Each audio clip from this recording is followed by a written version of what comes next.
concerned that now it's gonna be too fucking dark. I don't know. Okay. Anyway. Yo, my name's Elfie, welcome back to my channel. I hope you've been well since the last time we saw each other. And today I'm going to be walking you through how to get started on your alternative fashion journey. This is a question I get all the time, especially from people just starting out who have seen my fashion videos. My DMs are constantly flooded with people asking me what's the best way to start dressing alternatively. And I have a lot of information on this. Alternative fashion is something I'm incredibly passionate about. It is a way that I've been dressing for the last 15 years, which starts to make me feel incredibly old when I think about it. I think there's a lot of preconceived ideas about what alternative fashion is supposed to look like. I think it's something that's actually quite achievable once you get rid of the mindset of having to look a specific way in order to be alternative. So I'm gonna start walking you through, in my opinion, the steps you can take to start discovering your style a little bit more, and also just what works best for you. To start off with, I really recommend researching a heap of different alternative subgenres. This will give you an idea of stuff that you're definitely interested in and stuff that might tickle your fancy later down the line, and also stuff that is just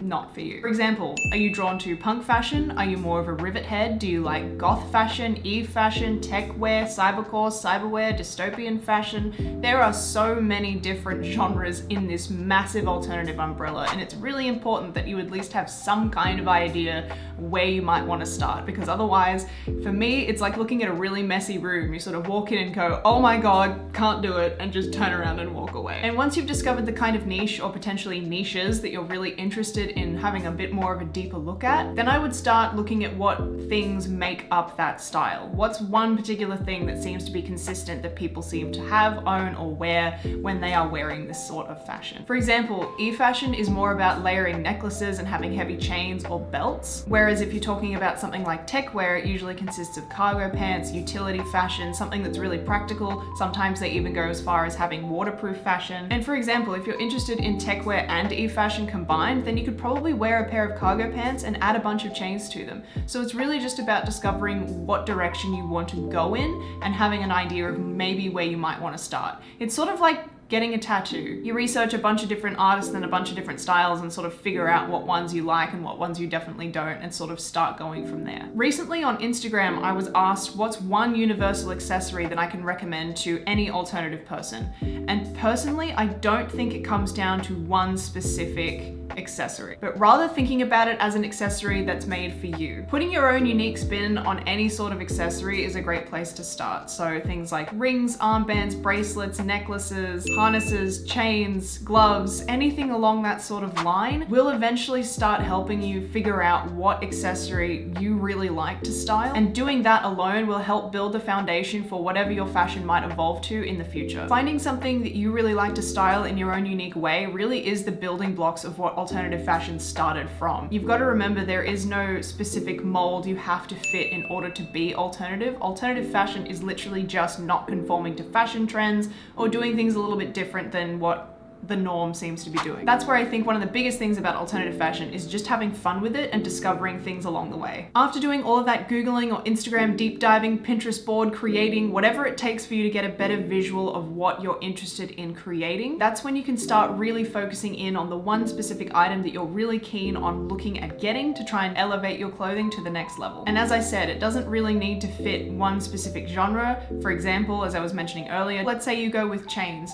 Chains are used in a multitude of different alternative fashion subgenres. It's not just one. Don't feel like you need to pigeonhole yourself into one specific fashion. Keep your mind open. The more you put yourself in a box, the harder it will be to think creatively. Now, not everybody has money that they can just start dishing out on brand new clothing, right? It's not like we're on Oprah where it's like, you get a car and you get a car. It's not like that. Especially when you're considering creating an entirely new wardrobe, when you're not even sure if it's gonna suit you yet, or if it's something you're gonna like or feel good in. My best advice when it comes to this sort of thing, when you're talking about being on a bit of a budget, is start looking at apps like Depop, Vinted, or Poshmark. Every time I go to say Poshmark, I think of Primark, the British chain, and you probably noticed me like stopping myself to say it because I'm like, Primark.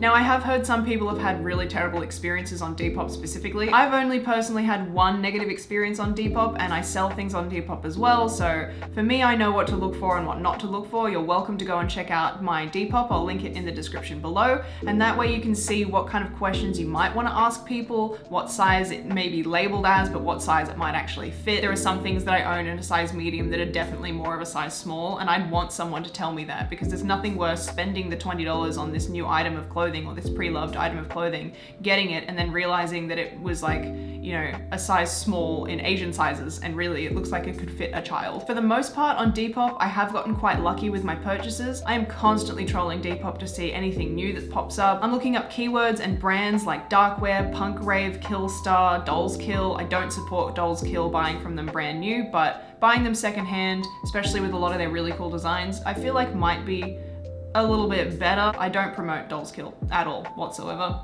I'm just putting it out there. You'll also find on Depop, and I'm not sure if it's the same on Vinted or Poshmark, but some people will use keywords like Killstar or Dolls Kill to promote clothing that isn't actually Killstar or Dolls Kill, but fits into that alternative subgenre. You can also save searches on Depop, so if something new pops up, for example, if you're looking for a restyle item or you're looking for a pair of Doc Martens or New Rocks that are pre-owned, then you'll be the first person to get a notification to let you know what's actually been posted. I just used the first couple of brands that came to mind. Pay no attention to what I specifically said brand-wise. They were just the first thing that I look for, because I can't afford to buy New Rocks or Doc Martens brand new much anymore because they are very, very expensive. If shopping online at places like Depop, Vinted or Poshmark aren't really your thing, they're not your jam, then you can start looking at places like Target, Kmart.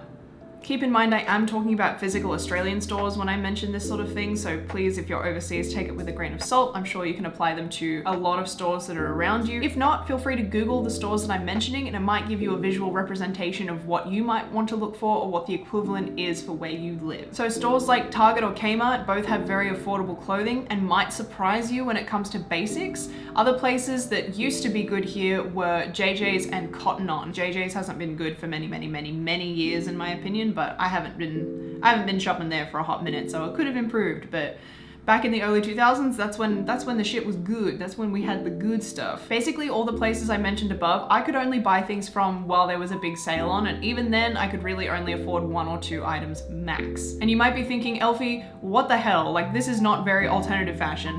But going back to what I was saying earlier about alternative fashion evolving, you're literally at the starting gate right now. Start off by looking at t-shirts that might have cutouts in the collarbones or on the elbows, and that could be definitely paired with a pair of cargo pants. Add a chain to the cargo pants.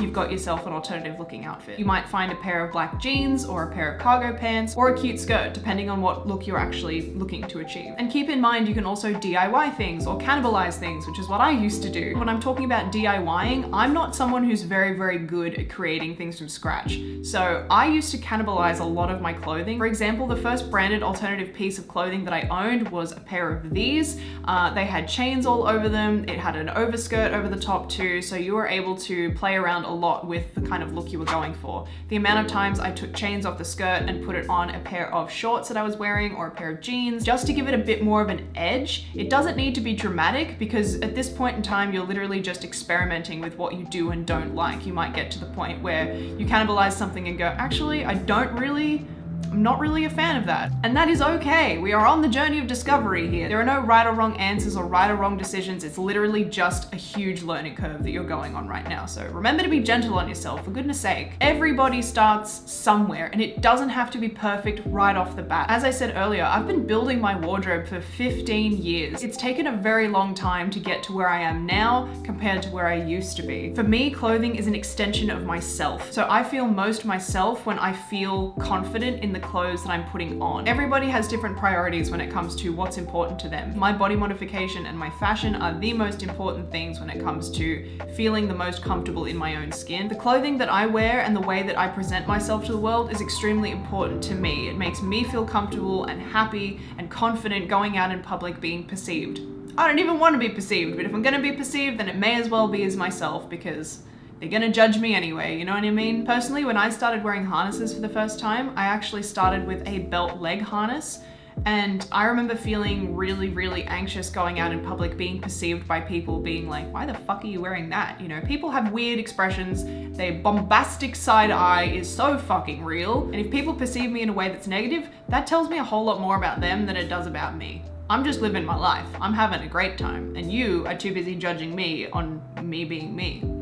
Seems kind of pointless, but people be peopling. But every time I've pushed myself to wear something that's made me a little bit uncomfortable, I have never regretted it. As always, my advice is to take inspiration from other people, but never compare yourself directly to that person. You're not in their shoes and they're not in yours. All you need to focus on is starting somewhere for you and what makes you happy, confident, and comfortable. At the end of the day, that is literally all that matters. My takeaways from this video are: research, look up a whole heap of different alternative subgenres, find the ones that tickle your fancy and the ones that don't. Remember that alternative fashion isn't a specific cut and paste mold that you need to fit. For example, my wardrobe goes from pin-up 50s all the way through to fairy core and dark wear, dark fashion, tech wear. So don't try and narrow yourself down into one specific box. It's okay to experiment and do things a little bit differently. That's what alternative fashion is, and that's how it keeps evolving. So start up the next trend, do something a bit crazy. Who knows what you could do? Who knows who you could influence? I certainly didn't think I'd be sitting here in front of a camera creating YouTube videos with people interested in what I have to say fashion-wise, me-wise, anything-wise, to be honest with you. So just start and just keep on going. Don't give up on yourself. Have faith in yourself. I do. I believe in you. You fucking got this, my guy. And the last one is take it slow. Things don't come super quickly. If they do, amazing, fantastic. I love that for you. But just make sure that you're taking it easy on yourself. Don't expect to have all the answers and everything you ever want immediately. Sometimes things do take time, and that is perfectly okay. We're just starting out, remember? We're just starting out. It is okay to fuck things up. It's okay to put something on and rip it off and go, never doing that again. On the flip side of that, you might try something on and be like, bitch, where the fuck have you been my whole life? So just remember to go easy on yourself. You're just starting out. And for goodness sake, have fun with it. Get creative. Enjoy it. In my opinion, that's when you start developing things a little bit more authentically. I really hope this has helped people. It's really hard to communicate effectively for me because for as long as I can remember, alternative fashion has just been a part of my identity. And because I started doing all of this 10, 15 years ago, it can be a little bit difficult to take myself back to where I was then compared to where I am now, because in parts, they feel like completely different things. I will do a video on where I like to shop and places I recommend, but keep in mind these days I'm usually buying from alternative brands. There are occasionally things I find on Depop that I absolutely adore, but for the most part I am buying directly from alternative brands now because that is something that I wish to do. I will also create videos on where I really don't recommend shopping or places that probably don't deserve your money. If you're interested in that sort of thing, I am going to link a couple of videos in the description from a creator called Emily Boo. I've been watching Emily Boo for a very, very, very long time, and she has done, oh my god, truck. Please, I'm busy. And she has done really incredible anti-haul videos where she dives in depth with specific alternative brands that are very well known that have really dropped the ball over the last few years, and I will be making my own sort of videos on them, but Emily Boo's videos are top notch. I really recommend going and having a look at her. She's fucking crazy. I love it. I love her. I love her energy. Please go and check her out. Anyway, I think that does it for this video. I really hope that I haven't left anything out. I actually feel like this might be the take. I really hope so. I feel really confident with this video, so I really hope that the lighting has behaved itself, even though it was getting really bright earlier. I hope that things have chilled their fucking pill for me, because like I just want to get this video out for you guys at this point. The next video I'm making is more than likely going to be a body modification video, so if you're keen on that, it's coming. Otherwise, there will be more and more fashion content coming soon. I plan on doing a bunch of different hauls for particular brands that I absolutely love, and also hauls on things that I've bought from Depop, because I have a lot of stuff I've bought from Depop. When I was first starting out experimenting with tech wear,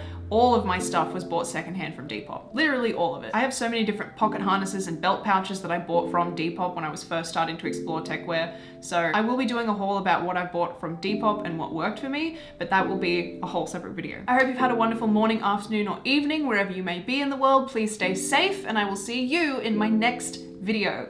Bye bye! Oh my god, why don't you know what to do with your fucking crab claw hands? Just, it's not hard. They've been attached to you your whole fucking life.